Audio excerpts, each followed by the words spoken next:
నమస్తే అండి.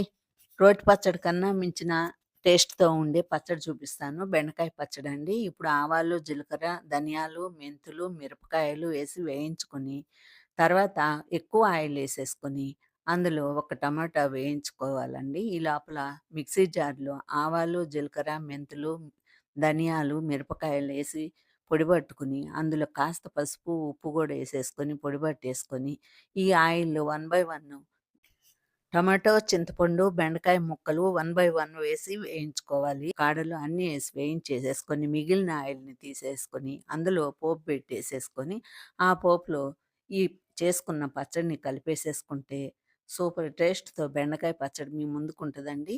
Full video కావాలనుకుంటే లింక్‌లో ఉంది చూడండి. ఈ రోజుకైతే ఈ పచ్చడి ఇంతేనండి. సూపర్ టేస్ట్‌తో ఉంటది. రోటి పచ్చడి కన్నా మించిన టేస్ట్‌తో ఉంటదండి.